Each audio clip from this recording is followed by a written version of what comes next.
Vamos falar de Zwinglio. Esse aí é um reformador muito esquecido, porque ele acabou ofuscado pelo Lutero, seu contemporâneo, e por Calvino, que veio depois dele e que foi maior do que ele. Então esse Zwinglio acabou muito ofuscado. E também uma coisa também é que ele viveu pouco. Ele acabou morrendo em batalha. Então ele acabou não tendo o mesmo tempo que os outros tiveram, certo? Mas eu gosto muito do Ulrich Zwingli. Ele é suíço da parte de fala alemã, porque vocês sabem que a Suíça ela é formada de vários cantões. Alguns desses cantões é fala alemã, alguns são de fala francesa.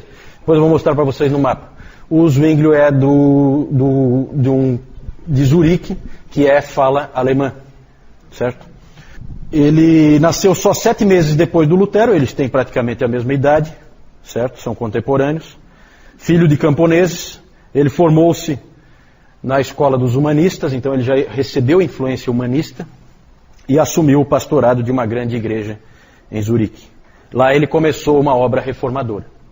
Ele foi influenciado por Erasmo, no seu gosto pelas escrituras, e também grandemente influenciado por Lutero e pelos seus escritos, certo? Mas esse movimento da reforma suíça é um movimento independente, certo? Ele acontece paralelo.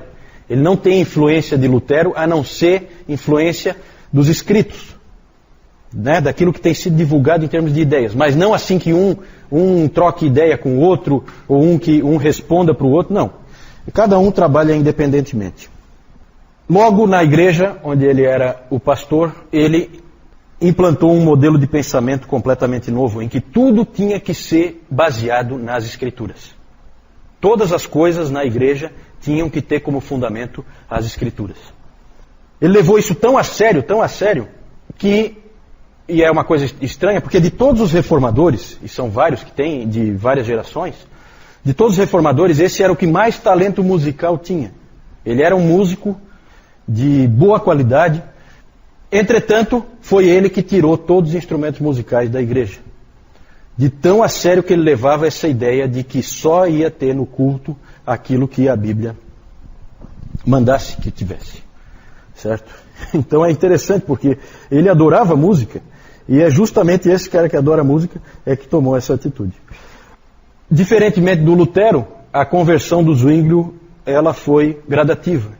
Ele era um padre católico romano, e aos poucos ele foi reformando a igreja dele, trazendo para dentro das Escrituras. Certo? Não foi uma experiência assim como foi no caso do Lutero. Ele era um grande pregador, extremamente capaz, arrumou confusão com o Papa várias vezes, porque ele pregou contra o arregimentamento, tá certo isso? De jovens suíços para serem mercenários nas tropas do Papa, que ele achava isso um absurdo. Ele era suíço, ele gostava do país dele. E também ele pregava contra as indulgências. Nada de novo aí. O Papa não gostava nada dele. No ano em que ele assumiu o pastorado, a peste atingiu Zurique, em 1519. E quando acontecia isso, quando a peste, porque a peste tinha sido já antiga, mas tinha assim, voltava, sabe, em alguns lugares. E quando acontecia esse tipo de coisa, de vir a peste numa cidade, as pessoas saíam da cidade. Compreensível. Alguém chegou a observar, naquele tempo, que os médicos e os pastores eram os primeiros a sair. Quadro triste, né? Justamente quem tinha que ficar eram os primeiros que fugiam, os médicos e os pastores.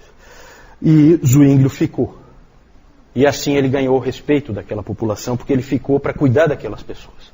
E ele acabou ficando doente também, chegou à beira da morte, e essa experiência de quase morte fez com que ele saísse dali fortalecido e com muito mais vontade de trabalhar para a glória de Deus. Deus usou essa experiência na vida dele. O ano de 1523 foi um ano importante em Zurique, porque os líderes da cidade tinham que decidir o que a cidade seria. Porque naquele tempo era assim, cada cidade decidia se ia ser protestante ou se ia ser católica.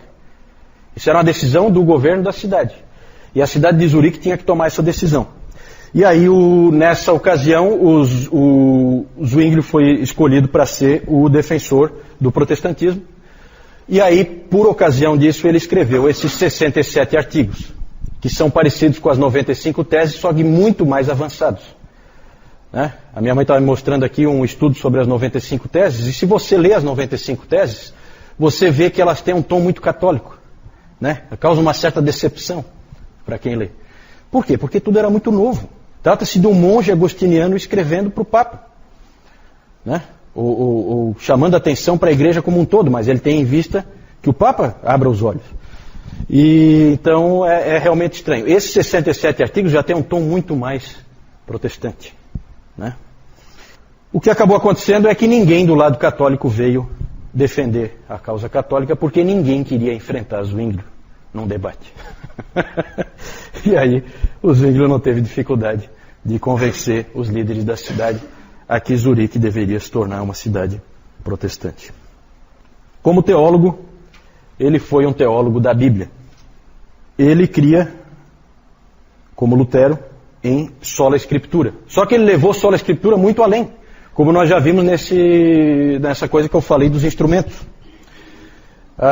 Ele achava que tudo tinha que estar sob as escrituras, dentro da igreja. Ele criou o que ele chamou de teste das escrituras, que ele descreve assim: eu comecei a testar cada doutrina por essa pedra de toque. Se eu visse que um ensino podia resistir ao teste, eu o aceitava. Se não, eu rejeitava. Então ele testava todos os ensinos pelas escrituras. E ele começou a usar o teste não só para doutrinas, mas para tudo, como eu já disse. A adoração, por exemplo. O Lutero achava que se a Bíblia não proíbe alguma coisa, você pode fazer. O pensamento aqui é completamente diferente. E aqui há uma diferença já entre esses dois ramos do protestantismo que andam paralelos. O luteranismo e os reformados. Né? No luteranismo tem esse pensamento. Não proíbe, pode fazer. E com isso a igreja luterana, naquele tempo, ficou ainda com muitas das práticas medievais, porque o Lutero achava que não tinha por que eliminar. Já o Zwinglio revolucionou. Tirou todas as imagens da igreja, acabou com aquelas vestes especiais, tirou os crucifixos, acabou com os dias santos, removeu os instrumentos musicais, como eu disse, porque tudo isso ele achava que não havia ordem na Bíblia para que essas coisas fossem utilizadas. Então é uma outra forma de pensar. O Zwinglio teve problemas nos 12 anos em que ele foi líder da reforma em Zurique, porque havia pessoas que achavam que ele estava indo muito devagar na reforma. Ele já estava indo muito mais rápido que o Lutero, e ainda assim tinha gente que achava que estava muito devagar a reforma. Depois nós vamos falar dos radicais da reforma. Ele teve problema com esses radicais e o Lutero também. Um episódio triste do protestantismo foi a divisão entre esses dois ramos. Na verdade, eles nasceram independentes, então não é difícil você classificar como uma divisão. Mas eles podiam ter crescido mais unidos, e eles não ficaram unidos. Por quê? Porque não houve entendimento entre Zwinglio e Lutero. Os dois se encontraram, montaram comitivas, os dois se encontraram. O Zwinglio muito mais conciliador, o Lutero, como sempre, aquele jeitão dele. E eles acabaram não se entendendo, e a questão toda, quem é que sabe qual é a questão em que eles divergiram? Alguém sabe? Batismo não? A ceia do Senhor. A ceia do Senhor. Zwinglio defendia a ceia como memorial. Um memorial à morte de Cristo. Era celebrado como memorial. E o Lutero defendia a consubstanciação, que é diferente da transubstanciação católica romana. Na transubstanciação, o que os católicos dizem é que aquela hóstia e aquele vinho se transformam no corpo e no sangue de Cristo. Realmente, ali você acha que é pão, mas não é. Aquilo ali é o corpo de Cristo. Já o Lutero, ele pensava diferente, não cria na transubstanciação. Ele cria que aquilo ali é pão, sim, só que ali junto com o pão está a presença de Cristo. Não é o corpo de Cristo não é o pão, mas o corpo de Cristo está ali. Certo? É meio confuso também essa maneira de pensar. O Zwinglio tentou conversar, mas o Lutero não quis saber de conversa. Ele bateu na mesa e disse: este é o meu corpo. A Bíblia diz e nós cremos. Foi isso que o Lutero falou. O Zwinglio insistiu que eles também creem na Bíblia. E que a Bíblia não diz isso.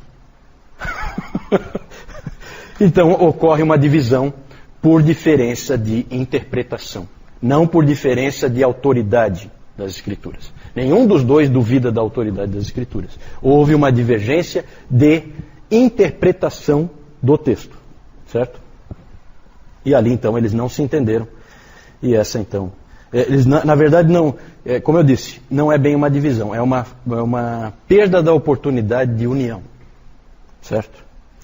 Isso, o encontro deles foi na cidade de Marburg. O Zwinglio estava sempre envolvido em política e em economia. Ele achava que o cristão transforma a cultura. Ele achava que Deus quer transformar toda a cultura por meio do Evangelho. Então ele se envolvia em todas essas coisas. Por isso que nele nós vemos o soli Deo glória. Porque tudo é para a glória de Deus. Tudo que acontece. E ele se envolvia até em questões militares. Tanto que ele foi como capelão para uma... ele foi como capelão para uma guerra que houve entre um cantão católico e um cantão protestante. Era comum haver guerras de um contra o outro, né? Alegando motivos religiosos, mas a gente sabe sempre que tem alguma outra coisa por trás. E lá nessa ocasião ele ia armado e tudo, mas ele acabou sendo morto nessa guerra. E, então ele teve pouco tempo para escrever, pouco tempo para... né? Então ele é um reformador menos conhecido. Mas você já vê claramente que Calvino vai seguir a linha dele e a reforma suíça vai ser tocada para frente lá em Genebra, pegando muita coisa que o Zwinglio já tinha estabelecido. Fala, Cício. A pergunta do Cício é se a prática, se a divergência deles era em termos de prática ou era só realmente na interpretação das Escrituras e na teologia. Eu creio que a diferença era basicamente na teologia. Para eles, para esses homens, a teologia é muito importante. Muito. Certo? O que você crê é fundamental. Né? Na verdade, você é salvo pela tua fé. Né? Então era muito nesse ponto aí. Só para ter uma ideia, o Lutero, naquele estilo arrasa quarteirão dele, ele chegou a dizer o seguinte: prefiro tomar sangue com um papista do que mero suco com um zwingliano. Ele era um cara realmente que entrava com os pés mesmo. Não era fácil. O seu sucessor em Zurique foi o genro dele, que já trabalhava com ele, Heinrich Bullinger. Esse também é outro esquecido. Esse cara foi tremendamente influente. Hoje os historiadores estão descobrindo a influência desse sujeito. Ele ficou muito esquecido. Ele foi sucessor do Zwinglio em Zurique e ele foi muito influente através da pregação dele e principalmente das suas cartas. Ele escreveu 12.000 cartas. Acredite se quiser. E ele não tinha e-mail, essas coisas não, tá? Nem processador de texto, nem nada. A Zurique, na verdade, tornou-se uma agência de notícias. Tudo que você quisesse saber que estava acontecendo, você escrevia para o Bullinger, e aí você tinha todas as informações que você precisava. Ele também é o autor da Segunda Confissão Helvética, de 1566, que é uma obra magistral. Eu já li trechos dessa confissão, ela é realmente muito boa. Muito. Foi ele que escreveu, Heinrich Bullinger. A influência desses dois homens sobre o conjunto do protestantismo é enorme. Junto com Calvino, a influência deles sobre os huguenotes franceses, sobre os holandeses, sobre os puritanos da Inglaterra e sobre os escoceses é enorme e fundamental para a existência de tantas igrejas protestantes que nós temos hoje.